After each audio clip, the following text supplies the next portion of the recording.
Hello Saberland, Vader's Vault here with the exciting release of the second generation Ardent Saber. Back in 2015, we launched the first generation Ardent Saber, which was the first dual-worthy thin neck saber that was a production saber on the market.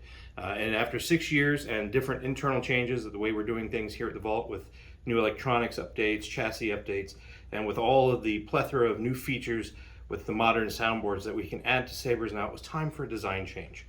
So we have gone back to the drawing board, taking everything that made the Ardent great, but adding in some suggestions and desires that customers have asked for over the last 6 years, as well as things that we needed to add in order to incorporate some of the newer features. And we've gone and added a lot of the things that we've been doing with previous re-releases, like with the aggressive negotiations, the Havoc, the Revan, the Wrath, in that we are now offering different button choices and the different metal choices for those buttons. And also you will notice that on the Ardent is now the ability to get the bargraph or the OLED screen. So it now has the metal frame option, which you can do different metals of that, either brass, copper, or aluminum or stainless, sorry. And the button options are the same as previous releases like the aggressive, where you can choose not only the outer bezel button of the button, but the inner actuator metal as well. So here you can see we have a brass mixed with aluminum and a brass auxiliary switch. On this one we have an aluminum bezel with copper button and copper auxiliary switch. And then we've got aluminum with brass and brass. And we've also got, of course, the lighted options. So we've got the lighted middle button, and also you can get the engraving on the button insert there as well. Standard, of course, on all of the models is the aluminum frame, aluminum inserts, and aluminum buttons, but you can get backlit, you can get different metals. That is very similar to what we did with the aggressive.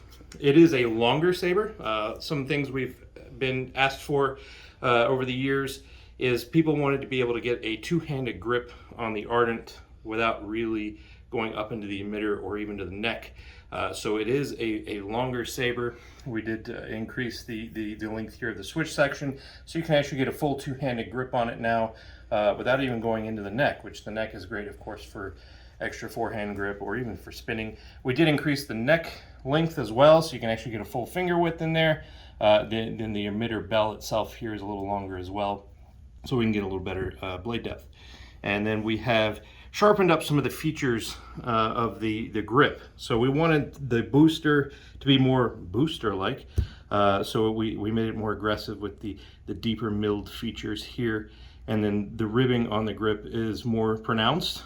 So that not only helps for grip, but also helps the other features like the grenade grip with the grip top milling to stand out more. With the grenade grips, we have offered that before. It looks a little different on the new model just because of the shape of the ribs, but the grenade milling gives more of that old World War I rifle fire grenade look with the vertical milling here. Then we have it with the tops turned back off, so you get that contrast. And if you want that contrast but you don't want the milling, then we have just the tops off. So you can get that as an extra feature, just like you could before on the previous generation Ardents. But I just wanted to show you what it looks like on the new design. And for comparison, I will show you one of the very first Savage weathered Ardent Elite Generation 1s that we had. This is Deanna's personal one. And as you can see, if I put it end to end, pommel to pommel, it is quite a bit of a difference in length. Diameters are basically the same diameters. We have just changed the proportions somewhat to get the extra length. The booster is a little bit wider just because we wanted that more pronounced and more aggressive looking.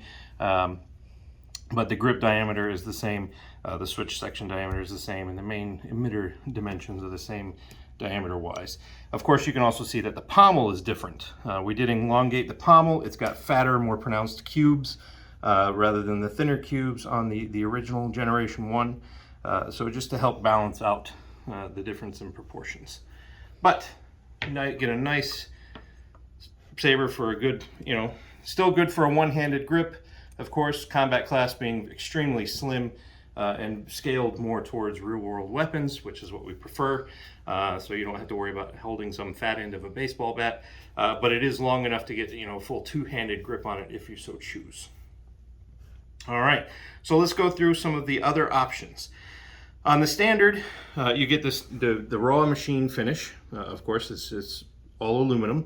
The standard is if you do not want a bargraph or an OLED screen option, you'll get a base cover plate, which is just a blank cover plate out of stainless that covers that feature. And of course, the standard button options is the aluminum auxiliary button and the aluminum bezel and aluminum button actuator of the standard there. We have moved that milled feature that used to be on the other side. We moved it to this side to sort of take up some of that room since we did have the OLED bargraph feature on the other side. And it did get a little larger to sort of match the proportions. On the dark, it is the exact same color scheme as before. It was an extremely popular color scheme for this Saber, and it looks just as sexy in the new model. We've got the flat black powder coating on the whole length of the hilt. We've got the cubes, just the tops taken off on the booster. Of course, the top's taken off. And then we've got the neck is bare aluminum, and the detail milled feature here is in bare aluminum, as well as the tops rings of the emitter. And that gives it just enough contrast to look either executive or Sithy, or however you want it to look in your mind. It fits it. It can be evil, it can be good, it can be whatever you want. And of course, with the same, you can get the stainless steel, the brass, or the copper for the side frame. This is a bargraph model, and so it has the smaller slit for the bargraph. With the OLED panel, it would have a larger window there. This one has the lit switch, and so it is backlit with RGB pixels, so it matches the blade. And the insert is the stainless with the engraving. So this one actually has the galactic cog engraving. Ardent. See it backlits around the ring there. Very bright, but that matches the blade. So whatever color you have the blade on, that will match it. And you can get either switch in backlit. So you can get the auxiliary switch in backlit, or the main switch, or both, or none, depending on what your desires are. Moving on to the Elite. The Elite has a similar grip, but the pommel is left mostly aluminum. We have the details around the switch area are now blackened in with powder coating, just like before. And then as far as your accent colors, we have the neck and the emitter rings are where your accent colors would go. So from the drop-down list, you got gold, you got copper, you got black chrome, you got red, blue, purple, green, whatever. We have like hundreds of different colors. If you don't see one in the drop-down menu, you can always ask us for a different color. We probably have it. If not, we can get it. And you can put that in those two areas. As you can see here, we have the gold and copper represented because those are the two most popular colors chosen, mostly because they're real metal colors and they look more like weapons with those colors. But so that's what you're seeing here. You can also see that we have on the Elites the different mixed buttons. We have brass with the brass middle actuator on this one, but it has the aluminum bezel. On this one, it has the aluminum bezel with the copper and the copper. This one actually has a brass bezel with the aluminum switch actuator and then the brass auxiliary switch. But you can mix and match those. Each switch is individually configurable. Each switch is also configurable with the lighting option, like I said before. On the OLED, since this is the OLED panel, it's just a big enough window to allow the full screen of the OLED to come through. And I will turn it on so you can see that. So no extraneous space there, just enough to get it through. So you can see your animations. And the OLED is not just for fun, it also will show you diagnostic information. It'll show you what sound font you're on, it'll show you what blade profile, what color profile you're on. All that information is displayed on the screen, plus it's easier to navigate the menu options, like if you're adjusting volume or blade power or those kind of things, you actually see it and not just hear it while you're adjusting those things real time with the Saber. All right, so we're gonna get it powered on and show you the brand new Ardent.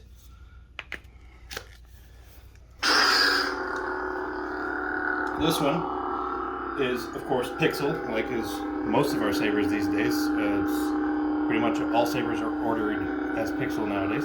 but pixel is RGB, and as with all of our other sabers, you want to press both buttons to get into the spectrum mode. Spectrum. And then you can fan it down through the colors, get it to any color you want, and you can select it. Of course, that also goes into the blade profile menu. If you want to choose a blade profile, there are multiple different blade profiles. There are different unstables, different flames, rainbows. There's also several profiles that don't change visually, but you can hear the click. And those are profiles that change the ignition and retraction effects, and also different flicker and pulse profiles. But once you get to a profile that you want, you can simply tap to select it and lock it in, and it will stay there until you change it. All right. With the Saber off, of course, you can get into your menu by pressing and holding the auxiliary button. Selection. And you can navigate the menu by pressing either button. Audio player. SD card USB-X audio player. You can go back the other way with that, and you can either boot into the next sound font by pressing and holding either button, and you'll hear it boot up. Okay. Sound bank selection. Ardent. Alright, just like previous model with the new chassis system, it opens in the middle. So you get access to your chassis and your battery. For charging the battery, two options. You get the external charger with it, so you can simply unscrew the speaker pod here, just where you can see a gap enough to clear that back. Pull the battery out, put it in your charger. Charger will turn red when it's charging, green when it's done. When you put it back in, put it in the button side towards the blade or towards the emitter. Put it down first. Snap that down. Screw that nice and tug, and you will hear it boot back up. The underside has your USB-C port. So that is for either charging or data. So you can plug it into any wall wart or computer and have it charge. Or you get access to your computer through that, and a combination of setting it to the USB SD card access mode that you saw earlier in the menu will allow you to have access to the SD card content, so you can swap your sound fonts. You can have direct access to the config files if you want to manually edit something, or it allows you to also connect to some of the various computer applications for adjusting your Saber real time, one of which is, of course, Rice by the Plector Labs, who makes the CFX. Which you can visually adjust slider bars and change all your effects and parameters real time while watching it.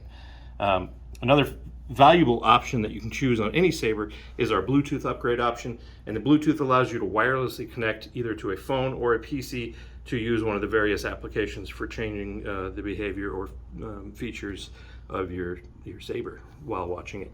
Just allows you to eliminate the cord. Especially helps when you're on the go or out at a con, you want to show off and change a blade effect or adjust a color at your whim. You can do it wirelessly with the Bluetooth option. With the Sabers, of course, in the box here, you will get a USB key. It will have all your backup files for the Saber. It will have the written instructional manual. It will have a link to the video instructional manual, and it would also have helpful links to some of the other helpful things like the Rice program, the CFX manual. If you choose to get a Profi board, it'll have links to the helpful areas for Profi, the Crucible, Fernando's website, etc. So all that stuff will be on your USB key. Please do not throw it away. It's very valuable. Put it in your computer, boot it up, look at all the stuff. Definitely don't override it or delete the stuff, because it's very helpful, because when you're messing around with the stuff, everybody makes mistakes. It's good to have that backup. For extra sound fonts, make sure you go to www.saberfont.com. That way you can peruse, preview, purchase, and download from several hundred fonts for these Sabers by extremely talented font makers. Give them your support. They are Saber geeks just like you, and they help give us great life to these awesome toys that we enjoy. These will be for sale tomorrow. That would be Friday, September the 3rd, 2021. And look for them in the store. We're excited that they're back. It has been, like I said, one of our most popular models, and we hope you guys enjoy the changes and the updates that we've made to it. Thanks again from Vader's Vault, and enjoy your Sabers.